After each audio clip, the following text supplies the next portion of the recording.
بسم اللہ الرحمن الرحیم۔ السلام علیکم۔ یہ تھا شاہدائیں بصیرت کا آڈیو بک سیکشن ہے۔ اس وقت آپ جو کتاب سننے کی سعادت حاصل کر رہے ہیں وہ ہے سچی کہانیاں حصہ دوم۔ اس کے لکھنے والے کا نام ہے شہید استاد مرتضی مطہری۔ اس کا چھٹا پارٹ ملاحظہ فرمائیے۔ بوڑھا اور بچے۔ ایک بوڑھا آدمی وضو کر رہا تھا لیکن صحیح طریقے سے وضو کی ترکیب نہیں جانتا تھا۔ حضرت امام حسن علیہ السلام اور امام حسین علیہ السلام نے جو اس وقت بچے تھے اس بوڑھے آدمی کو وضو کرتے ہوئے دیکھا۔ اس میں کوئی شک نہیں کہ جاہل کے لیے احکام و مسائل کی تعلیم اور اس کی ہدایت واجب ہے۔ بوڑھے آدمی کو صحیح وضو سکھانا چاہیے، لیکن اگر اس سے بلا واسطہ یہ کہا جاتا ہے کہ تمہارا وضو صحیح نہیں ہے، علاوہ اس کے کہ اس کی رنجیدگی کا سبب ہوتا، ہمیشہ کے لیے اس کے دل میں وضو کے سلسلے میں ایک تلخ بات یاد رہ جاتی اور اسی طرح کہاں معلوم کہ وہ براہ راست ٹوکنے کو اپنی توہین محسوس نہ کرتا اور یک بارگی اکڑ نہ جاتا اور کسی طرح وہ بات قبول کرنے کو تیار نہ ہو۔ ان دونوں بچوں نے سوچا کہ براہ راست اس سے نہ کہیں، بلکہ پہلے تو آپس میں گفتگو اس طرح کرنے لگے کہ بوڑھا سن رہا تھا۔ ایک نے کہا میرا وضو تمہارے وضو سے کامل تر ہے، دوسرے نے کہا میرا وضو تمہارے وضو سے زیادہ کامل تر ہے۔ اس کے بعد دونوں اس پر راضی ہو گئے کہ بوڑھے آدمی کے سامنے وضو کریں اور یہ بوڑھا شخص فیصلہ کرے کہ کس کا وضو صحیح ہے۔ دونوں کی موافقت کے مطابق دونوں نے بوڑھے آدمی کے سامنے صحیح اور کامل وضو کیا۔ بوڑھا اب متوجہ ہوا کہ صحیح وضو کس طرح ہوتا ہے۔ اس نے اپنی فراست سے سمجھ لیا کہ ان دونوں بچوں کا اصلی مقصد کیا تھا۔ ان کی بے لوث محبت اور ہوش و ذہانت سے متاثر ہو کر اس نے کہا تم دونوں کا وضو صحیح اور کامل ہے، میں بوڑھا اور نادان آدمی ابھی صحیح وضو کرنا نہیں جانتا۔ اسی محبت کی پیش نظر جو آپ اپنے جد کی امت سے رکھتے ہیں مجھے متنبہ کیا، جس کا بے حد شکر گزار ہوں۔ 7 کا پیغام۔ جنگ احد کا غم انگیز اور پر انقلاب واقعہ اختتام کی منزلوں میں پہنچا۔ مسلمانوں نے اگرچہ آغاز جنگ میں ایک زبردست حملہ کیا تھا اور مردانہ وار جہاد میں مشرکین قریش کے بہت سے بہادروں کو زمین پر ڈھیر اور انہیں فرار ہونے پر مجبور کر دیا تھا، لیکن بعض مجاہدین کی غفلت اور بے راہ روی کے سبب ابھی عرصہ نہیں گزرا تھا کہ کایا پلٹ گئی اور مسلمانوں کا محاصرہ ہو گیا۔ بہت سے لوگ مارے گئے۔ اگر خود حضرت رسول خدا صلی اللہ علیہ وآلہ وسلم اور معدود چند افراد کی مزاحمت نہ ہوتی تو مسلمانوں کا کام سرے سے تمام ہی ہو جاتا، لیکن آخر میں مسلمانوں کے لیے ممکن ہوا کہ اپنی طاقتوں کو اکٹھا کر کے حملہ کریں اور آخری شکست سے بچ جائیں۔ مسلمانوں کے جذبات ٹھنڈے پڑ جانے کا سبب جو چیز تھی وہ رسول خدا کے قتل پر مبنی افواہیں تھیں۔ اس پروپیگنڈے نے مسلمانوں کے جذبات کو کمزور کر دیا تھا۔ اس کے برخلاف مشرکین قریش میں ہمت و طاقت پیدا ہو گئی تھی، لیکن قریش والوں نے جیسے ہی سمجھا کہ یہ جھوٹی خبر ہے اور رسول اکرم صلی اللہ علیہ وآلہ وسلم ابھی زندہ ہیں، اسی مقدار کامیابی کو غنیمت سمجھا اور مکے کی جانب چل پڑے۔ مسلمانوں میں بہت سے مارے گئے اور بہت سے زخمی ہو کر زمین پر پڑے ہوئے تھے۔ بہت سے خوفزدہ ہو کر ادھر ادھر منتشر ہو گئے تھے۔ کچھ تھوڑے سے لوگ رسول کے پاس رہ گئے تھے جو زمین پر زخمی پڑے تھے، اور جو ادھر ادھر بھاگ گئے تھے انہیں انجام کار کی کوئی خبر نہیں تھی اور یہ معلوم نہیں تھا کہ آیا رسول خدا صلی اللہ علیہ وآلہ وسلم زندہ ہیں یا نہیں۔ اسی دوران ایک فراری مسلمان ایک زخمی سعد ابن ربیع جسے 12 زخم لگے تھے کے پاس سے گزرا اور ان سے کہا جیسا کہ ہم نے سنا ہے کہ رسول صلی اللہ علیہ وآلہ وسلم قتل کر دیے گئے۔ سعد نے کہا لیکن محمد کا خدا تو زندہ ہے جسے ہرگز موت نہ آئے گی۔ تم بیکار کیوں ہو، اپنے دین کا دفاع کیوں نہیں کرتے؟ ہمارا فریضہ ذات محمد صلی اللہ علیہ وآلہ وسلم کا دفاع نہیں تھا کہ جس وقت وہ قتل کر دیے جائیں گے تو مسئلہ ختم ہو جائے گا۔ ہم اپنے دین کا دفاع کر رہے تھے اور یہ مسئلہ ہمیشہ باقی رہے گا۔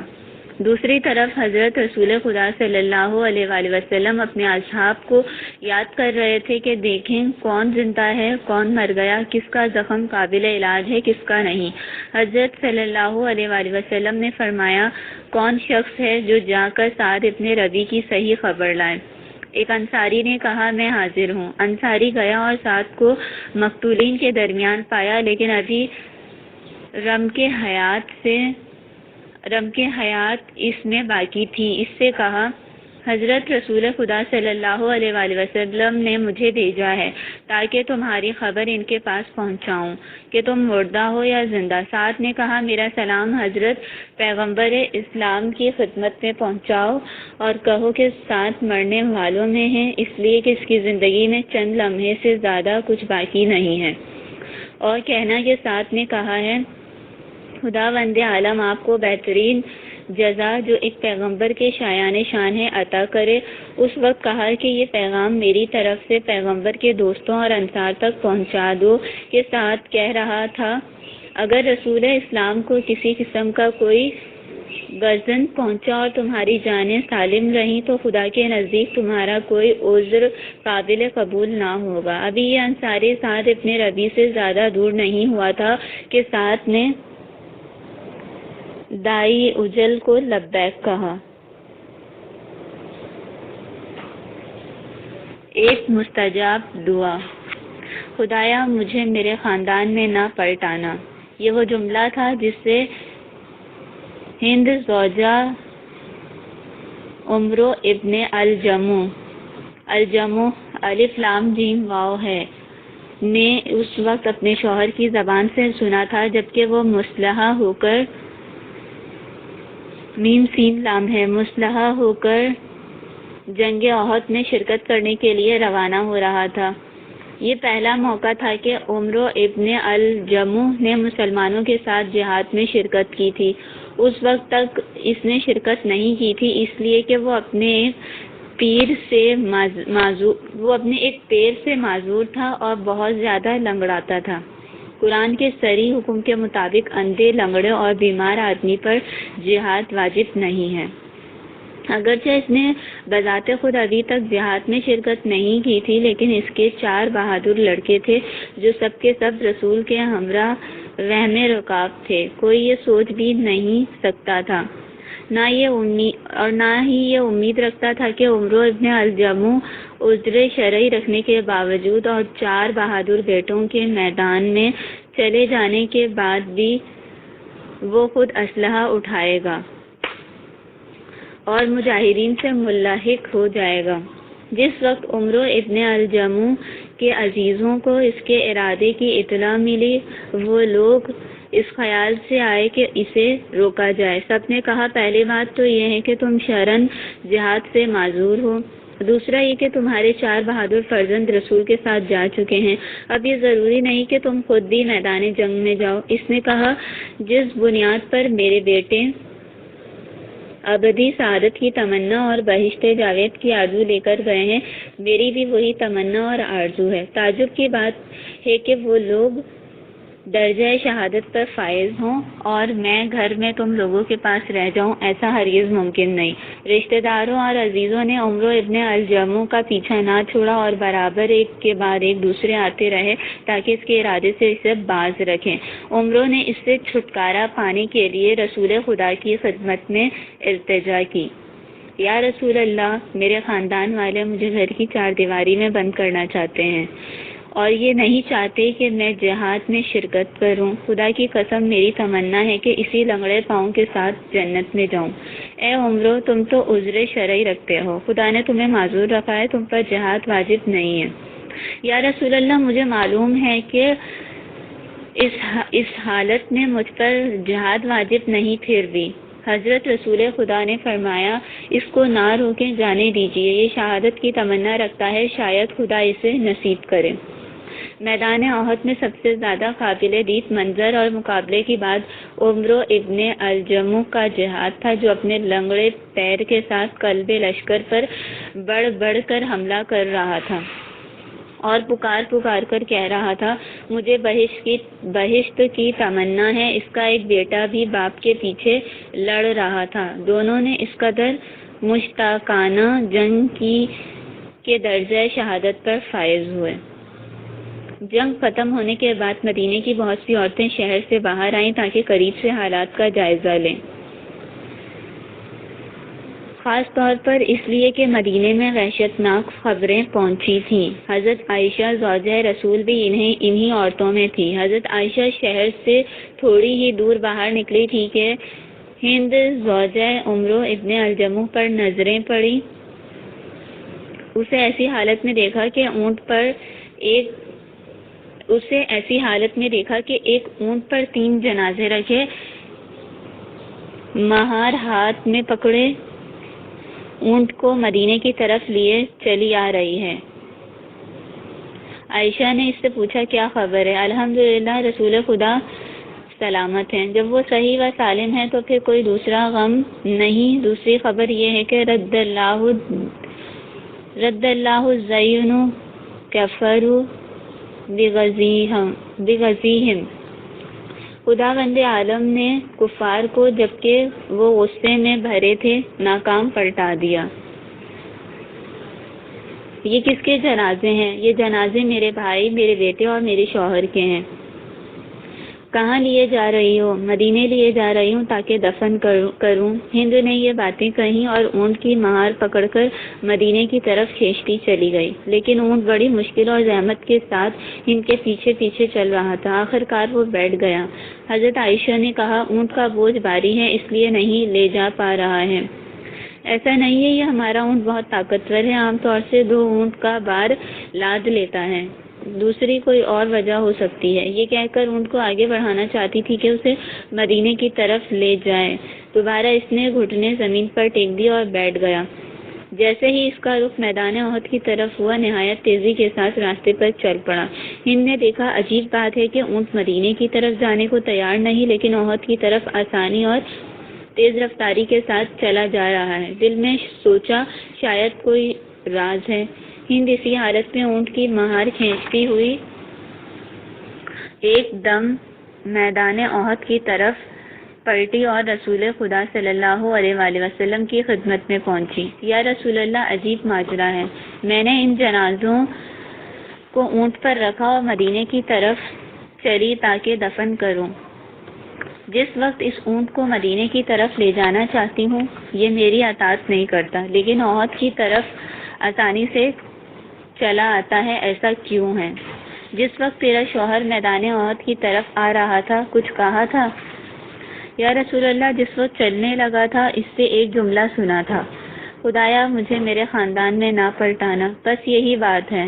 اس مجاہد شہید کی خالصانہ دعا مستجاب ہوئی ہے۔ خدا نہیں چاہتا یہ جنازہ واپس جائے۔ تم انصار کے میدان ایسے شخص پائے جاتے ہیں کہ وہ خدا سے جس چیز کو چاہتے ہیں اور قسم دیتے ہیں، خدا ان کی دعاؤں کو قبول کرتا ہے۔ تمہارا شوہر عمرو ابن الجموح انہی لوگوں میں سے ہے۔ حضرت رسول خدا صلی اللہ علیہ وآلہ وسلم کے سامنے ان تینوں افراد کو احد میں دفن کر دیا گیا۔ اس وقت حضرت نے ہند کی طرف رخ کر کے فرمایا، یہ تینوں افراد اس دنیا میں بھی ساتھ ہوں گے، اس دنیا میں بھی ساتھ ہوں گے۔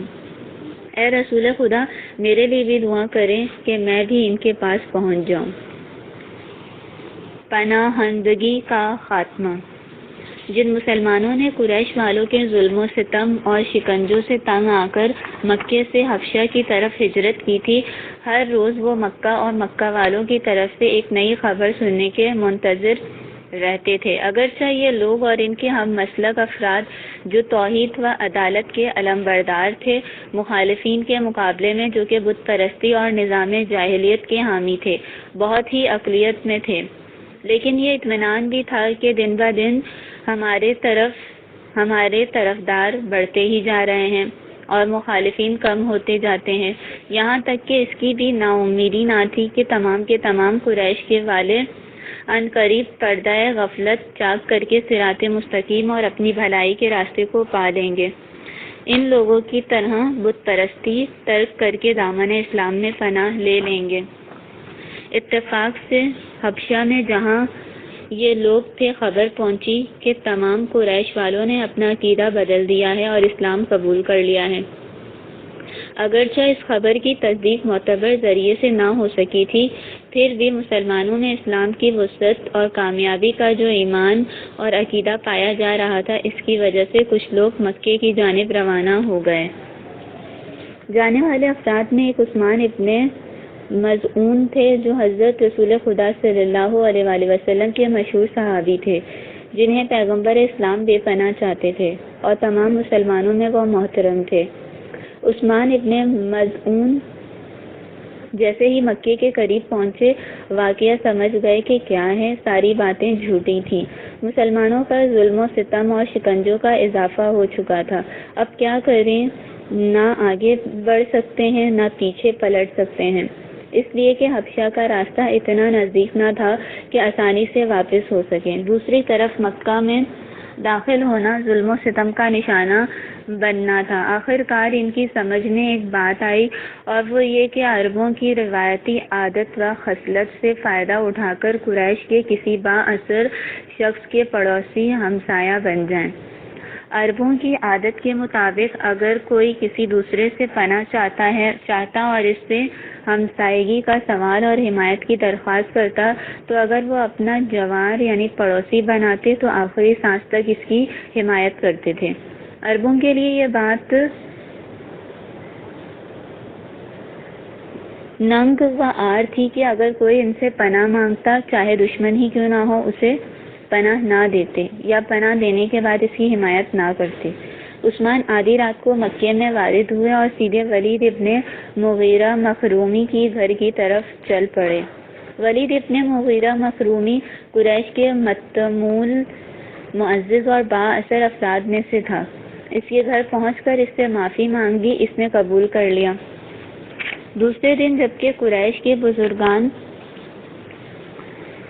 مسجد الحرام میں جمع تھے، ولید ابن مغیرہ عثمان ابن مظعون کو اپنے ساتھ لے کر مسجد الحرام میں آیا اور رسمی طور سے اعلان کر دیا کہ عثمان ہمارا پڑوسی ہے، ہمارا ہمسایہ ہے۔ اگر کسی نے اس وقت سے اس کو چھیڑا ہے تو گویا مجھ سے ٹکرایا ہے۔ اہل قریش ولید ابن مغیرہ کے ہمسائے کا احترام کرتے رہے۔ کسی نے عثمان سے کوئی باز پرست نہ کی، نہ کسی نے چھیڑا، اس نے اس وقت سے اپنا تحفظ پیدا کیا۔ اب آزادی سے آتا جاتا تھا، قریش کی محافل و مجالس میں انہی کی طرح شریک ہوتا تھا، لیکن اسی زمانے میں مسلمانوں پر شکنجہ و سختی کم بھی نہ تھی۔ یہ ایک ایسا سلسلہ تھا کہ عثمان ابن مظعون سے اپنی آسائش اور دوستوں کی تکلیف دیکھی نہیں جا رہی تھی۔ ان کے اوپر یہ بات بہت گراں گزر رہی تھی۔ ایک دن خود ہی سوچا کہ یہ اچھی بات نہیں اور خلاف مروت ہے کہ میں تو ایک مشرک کی پناہ میں آرام کروں اور ایسے ہی زندگی بسر کروں، اور ہمارے ہم فکر و ہم عقیدہ بھائی سختیوں اور شکنجوں کا نشانہ بنے۔ انہیں احساسات کے ساتھ ولید ابن مغیرہ کے پاس آیا اور کہا، میں تمہارا بے حد شکر گزار ہوں کہ تم نے مجھے پناہ دی اور میری حمایت کی، لیکن آج کے دن سے میں تمہاری پناہ سے نکل کر اپنے دوستوں سے ملحق ہونا چاہتا ہوں۔ چھوڑیے، جو کچھ ان لوگوں پر پڑے گی وہی مجھ پر پڑے گی۔ بھتیجے، شاید میری پناہگاہ تمہارے لیے اچھی ثابت نہیں ہوئی ہے جو تمہاری حفاظت کر سکے۔ نہیں، ایسا نہیں ہے۔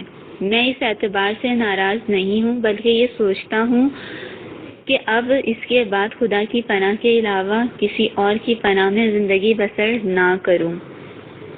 بہرحال اب اس وقت جبکہ تم نے جانے کا ارادہ ہی کر لیا ہے، تو پھر اسی طرح جیسے پہلے دن تمہیں میں مسجد الحرام میں اہل قریش کے عام مجمع میں لے گیا تھا اور تمہاری پناہندگی کا اعلان کیا تھا، مسجد الحرام میں آؤ چلے وہیں سب کے سامنے اپنی پناہندگی سے تمہارے نکل جانے کا اعلان کر دے۔ بہت خوب، کوئی حرج نہیں ہے۔ ولید ابن مغیرہ اور عثمان ابن مظعون ساتھ ساتھ مسجد الحرام آئے۔ جس وقت تمام سرداران قریش جمع ہوئے، ولید نے یوں کہا: عثمان اس لیے آئے ہیں تاکہ میری پناہندگی سے اپنے نکل جانے کا اعلان کریں۔ یہ سچ کہہ رہا ہے، میں اسی مقصد سے حاضر ہوا ہوں۔ مزید عرض یہ ہے کہ جب تک میں ولید کی پناہ میں رہا، میری اس نے بھرپور حمایت کی۔ مجھے اس اعتبار سے اس سے کسی قسم کی کوئی شکایت نہیں ہے۔ اس کی پناہ سے میرے نکل جانے کا سبب صرف یہ ہے کہ اب میں صرف خدا کی پناہ کے علاوہ کسی اور کی پناہ نہیں کرتا۔ اس طرح عثمان کی ہمسائیگی اور پناہندگی کا خاتمہ ہو گیا اور حفاظت کی ضمانت جو اس وقت تک تھی لغو ہو گئی۔ لیکن عثمان جیسے ان کی زندگی میں کوئی نیا موڑ نہ آیا ہو۔ حسب معمول قریش کی محافل و مجالس میں شرکت کرتے رہے۔ اتفاق سے ان دونوں عرب کا مشہور شاعر لبید ابن ربیعہ مکے میں آیا ہوا تھا۔ اس کا ارادہ یہ تھا کہ اپنا مشہور و شاہکار قصیدہ جسے اس نے انہی دنوں نظم کیا تھا، قریش کی محفل میں پڑھے۔ یہ قصیدہ زمانہ جاہلیت کا شاہکار و پسندیدہ قصیدہ تھا، جو اس مصرعے سے شروع ہوتا ہے: علی کل شیء ما خلی اللہ باطل، یعنی ہر چیز خدا بند عالم کے علاوہ باطل ہے، حق مطلق صرف ذات اقدس احدیت ہے۔ حضرت رسول خدا صلی اللہ علیہ وآلہ وسلم نے اس مصرعے کے بارے میں ارشاد فرمایا ہے: سب سے سچا شعر جو عربوں نے پڑھا اور کہا ہے وہ یہی ہے۔ لبید قریش کے مجمع میں آیا اور یہ طے پایا کہ وہ اپنا قصیدہ سنائے۔ حاضرین مجلس لبید کا تازہ شاہکار قصیدہ سننے کے لیے ہمتاً گوش ہوئے۔ لبید نے نہایت غرور و فخر کے ساتھ قصیدہ پڑھنا شروع کیا۔ جب وہ اس مصرعے پر پہنچا: علی کل شیء ما خلی اللہ باطل، عثمان ابن مظعون جو ایک کنارے بیٹھے ہوئے تھے، اس بات کی مہلت نہ دی کہ دوسرا مصرعہ پڑھ سکے۔ تصدیق کرتے ہوئے کہا: واہ واہ، شاباش، سچ کہہ رہے ہو۔ حقیقت بھی یہی ہے کہ تمام چیزیں خدا کے سوا سب باطل ہیں۔ لبید نے دوسرا مصرعہ پڑھا: وَكُلُّ نَعِيمٍ لَا مَحَالَةَ زَائِلٌ، یعنی ہر نعمت فانی اور برباد ہو جانے والی ہے۔ عثمان کی آواز بلند ہوئی اور کہا: مگر یہ دوسرا مصرعہ جھوٹ کہا ہے، اس لیے کہ تمام نعمتیں فنا ہونے والی نہیں ہیں۔ یہ بات تو صرف اس دنیا کے لیے ہی کہی جا سکتی ہے۔ اس دنیا یعنی آخرت کی ساری نعمتیں پائیدار اور ہمیشہ باقی رہنے والی ہیں۔ تمام مجمع والے اس گستاخی پر عثمان ابن مظعون کی طرف آنکھیں پھاڑ پھاڑ کر دیکھنے لگے۔ کسی کو اس کی امید بھی نہیں تھی کہ ایسی محفل میں، جہاں قریش کے بزرگ و سردار اور معزز افراد جمع ہوں، اور اس میں لبید ابن ربیعہ جیسا عظیم شاعر ایک طولانی راستے کو طے کر کے اپنا شاہکار قصیدہ پڑھ رہا ہو۔ عثمان ابن مظعون جیسا آدمی جو چند گھنٹوں پہلے دوسروں کی پناہ میں تھا، فی الحال نہ اس کے جان کی کوئی حفاظت ہے، نہ ہی مال کی کوئی ضمانت، ساتھ ہی ساتھ اس کے تمام ہم فکر و ہم مسلک شکنجوں اور سختیوں میں زندگی بسر کر رہے ہیں، پھر بھی ایسی گستاخی کرے اور اپنے عقیدے کا اظہار کرے، سب کے سب تعجب میں تھے۔ لوگوں نے لبید سے کہا: اپنا شعر پھر سے دوہرا کر پڑھو۔ لبید نے پھر پہلا مصرعہ پڑھا: علی کل شیء ما خلی اللہ باطل۔ عثمان نے کہا: سچ ہے، بالکل صحیح ہے۔ اور جیسے ہی لبید نے دوسرا مصرعہ پڑھا: وَكُلُّ نَعِيمٍ لَا مَحَالَةَ زَائِلٌ، عثمان نے کہا: جھوٹ ہے، ایسا ہرگز نہیں ہے۔ اس دنیا یعنی آخرت کی نعمتیں فنا ہونے والی نہیں ہیں۔ اس بار لبید خود سب سے زیادہ ناراض ہوا، بآواز بلند کہا: اے قریش والوں، خدا کی قسم، پہلے تمہاری مجلسوں میں ایسا کبھی نہیں ہوتا تھا۔ تم لوگوں میں ایسے گستاخ اور بے ادب لوگ نہیں تھے۔ آخر کیا ہو گیا ہے کہ تمہارے درمیان ایسے افراد پیدا ہو گئے ہیں؟ حاضرین بزم میں سے ایک نے اٹھ کر لبید کی دلجوئی کرتے ہوئے کہا: اپنا قصیدہ جاری رکھو۔ اس کی بات سے ناراض ہونے کی ضرورت نہیں۔ یہ بیوقوف آدمی ہے، یہ اکیلا بھی نہیں ہے، بلکہ دوسرے کچھ بیوقوف لوگ اور بھی اس شہر میں پیدا ہو گئے ہیں جو اس کے ہم عقیدہ ہیں۔ یہ لوگ تو ہمارے مذہب سے خارج ہو گئے ہیں اور اپنے لیے دوسرے مذہب کا انتخاب کر لیا ہے۔ عثمان ابن مظعون نے اس کہنے والے کا سختی سے جواب دیا اور اب وہ مزید برداشت کرنے کی طاقت نہیں رکھتا تھا۔ اپنی جگہ سے اٹھا اور ایک زوردار تماچا عثمان کے منہ پر مارا، جس سے اس کی ایک آنکھ خون آلود ہو گئی۔ حاضرین بزم میں سے ایک نے کہا، عثمان، تم نے قدر نہ کی، تم ایک اچھے آدمی کی پناہ میں تھے۔ اگر تم ولید ابن مغیرہ کی پناہ میں ہوتے تمہاری آنکھ ایسی نہ ہوئی ہوتی۔ عثمان نے کہا، خدا کی پناہ سب سے زیادہ محکم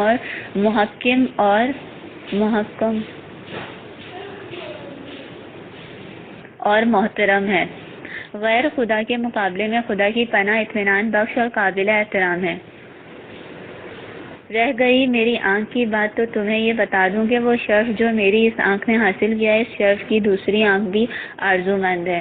خود ولید ابن مغیرہ سامنے آیا اور کہا، عثمان، میں تمہیں پھر سے اپنی پناہ دینے کے لیے تیار ہوں، لیکن میں نے مصمم ارادہ کر لیا ہے کہ خدا کے علاوہ اب کسی کی پناہ قبول نہیں کروں گا۔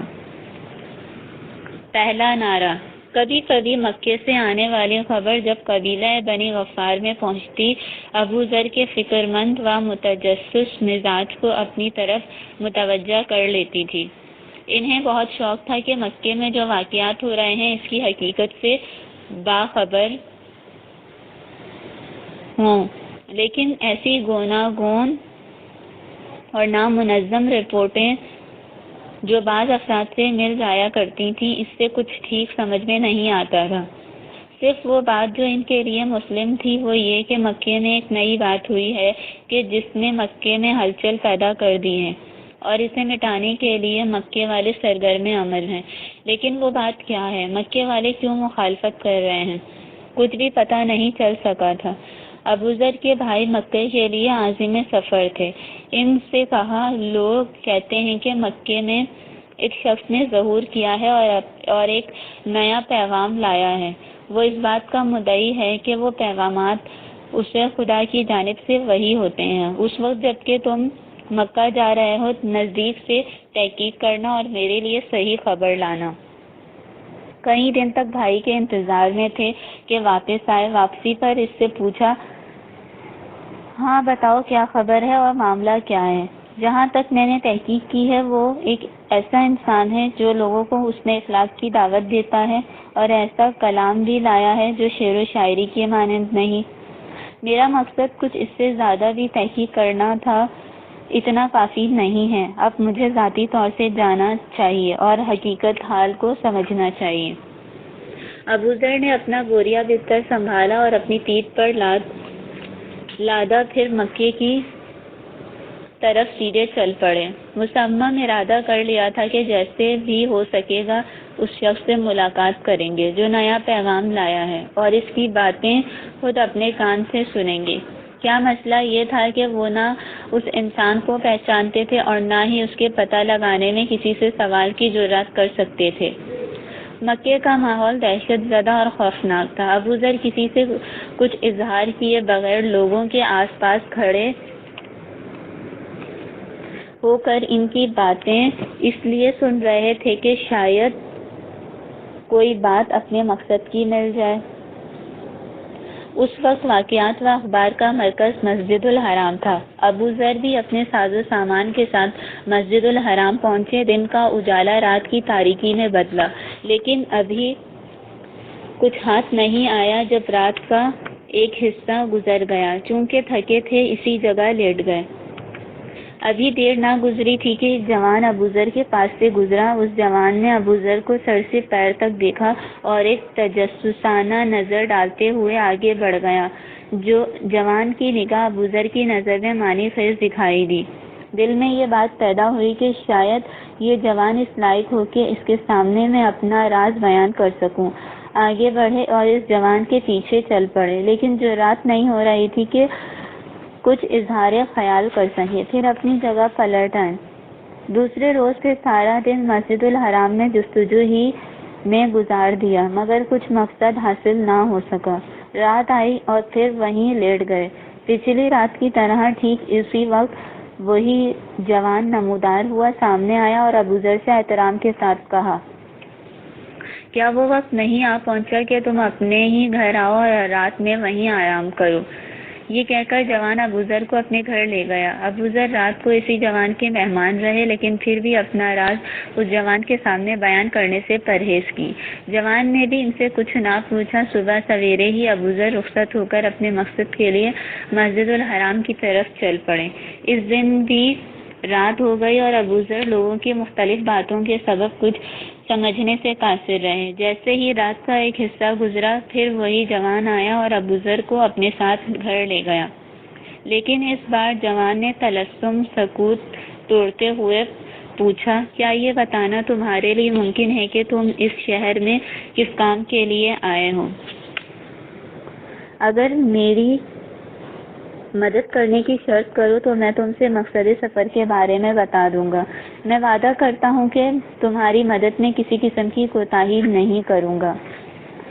حقیقت یہ ہے کہ اس زمانے سے میں اپنے قبیلے میں سن رہا ہوں کہ مکے میں ایک شخص نے ظہور کیا ہے جو اس بات کا مدعی ہے کہ وہ پیغامات اسے خدا کی جانب سے وحی ہوتے ہیں۔ میں اس لیے آیا ہوں تاکہ خود اپنی آنکھوں سے اسے دیکھوں اور اس کے بارے میں تحقیق کروں۔ پہلے یہ بتاؤ کہ تمہارا اپنا عقیدہ اس شخص کے بارے میں کیا ہے؟ دوسرے یہ کہ کیا تم مجھے اس شخص تک رہنمائی کر سکتے ہو؟ مطمئن رہو، وہ حق پر ہے اور جو کچھ کہہ رہا ہے وہ خدا کی طرف سے ہے۔ کل سویرے میں تمہیں اس کے پاس لے چلوں گا، لیکن جیسا کہ تم خود ہی جانتے ہو کہ اگر شہر کے لوگ یہ سمجھ لیں گے کہ میں تمہیں اس شخص کے پاس لے جا رہا ہوں تو دونوں کی جان خطرے میں پڑ جائے گی۔ کل صبح میں آگے آگے چلوں گا اور تم کچھ فاصلے سے میرے پیچھے پیچھے آنا اور دیکھتے رہنا میں کہاں جا رہا ہوں۔ میں آس پاس سے ہوشیار رہوں گا، اگر میں نے احساس کیا کہ کوئی خطرہ ہے تو کھڑا ہو جاؤں گا اور اس طرح جھک جاؤں گا کہ جیسے کوئی برتن خالی کر رہا ہو۔ تم اس علامت سے خطرے کی طرف متوجہ ہو جانا اور دور ہٹ جانا، لیکن اگر کوئی خطرہ درپیش نہ آیا تو جہاں میں جاؤں وہیں تم بھی چلے آنا۔ دوسرے دن صبح وہ جوان جو حضرت علی ابن ابی طالب علیہ السلام کے علاوہ کوئی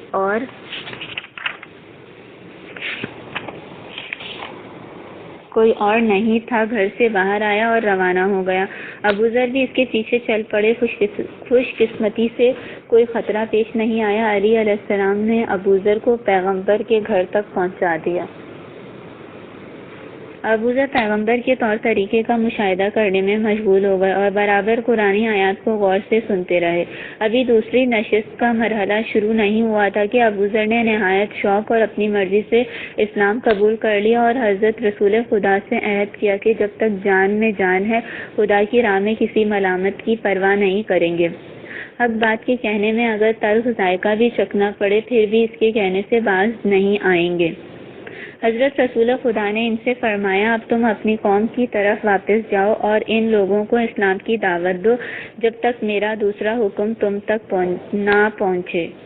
ابوذر نے کہا، بہتر ہے، لیکن خدا کی قسم اس شہر کو ترک کرنے سے پہلے میں ان لوگوں کے درمیان ضرور جاؤں گا اور نفع اسلام کے لیے بلند آواز سے ایک نعرہ لگاؤں گا، جو کچھ ہوگا دیکھا جائے گا۔ ابوذر باہر آئے اور اپنے کو قلب مکہ یعنی مسجد الحرام تک پہنچایا اور قریش کے مجمع میں بآواز بلند کیا، اشہد ان لا الہ الا اللہ وان محمدا عبدہ ورسولہ۔ مکہ والے اس نعرے کو سنتے ہی سوال و جواب کی مہلت دیے بغیر اس اجنبی شخص پر ٹوٹ پڑے۔ اگر عباس ابن عبد المطلب نے اپنے آپ کو ابوذر پر گرا نہ دیا ہوتا تو ابوذر کی ہڈی پسلی باقی نہ بچتی۔ عباس نے مکے والوں سے خطاب کر کے کہا، یہ شخص قبیلہ بنی غفار کا ہے۔ قریش والوں کا تجارتی قافلہ مکے سے شام اور شام سے مکہ اسی قبیلے کی سرزمین سے ہوتا ہوا گزرتا ہے۔ کیا تم کچھ بھی نہیں سوچتے کہ اگر ان کا ایک آدمی مارا جائے گا تو تم لوگوں کا سلامتی کے ساتھ ادھر سے گزرنا مشکل ہو جائے گا؟ ابوذر نے قریش کے چنگل سے نجات پائی، لیکن انہیں دلی طور سے اطمینان نہیں ہوا تھا۔ اپنے دل میں کہا، ایک بار پھر اس عمل کا تکرار کروں گا۔ رہنے دو، یہ لوگ جس چیز کو سننا پسند نہیں کرتے پھر ان کے گوش گزار ہوتا کہ سن سن کر دھیرے دھیرے عادت ڈالیں۔ دوسرے دن پھر پہلے روز کی طرح وہی نعرہ لگایا۔ دوبارہ قریش ان کے اوپر ٹوٹ پڑے اور عباس ابن عبد المطلب کے ذریعے نجات ملی۔ ابو ذر اس واقعے کے بعد اپنے قوم کے درمیان رسول کے حکم کے مطابق واپس ہوئے اور ان لوگوں کو تعلیم و تبلیغ اور رہنمائی میں مشغول ہو گئے۔ جیسے ہی حضرت رسول اکرم نے مکے سے مدینے کی جانب ہجرت کی، حضرت ابو ذر بھی تشریف لائے اور اپنی آخری زندگی تک مدینہ رسول میں زندگی بسر کرتے رہے۔ ابو ذر آخر وقت تک اسلام کی خاطر اپنی شعلہ بیانی کی حفاظت کرتے رہے۔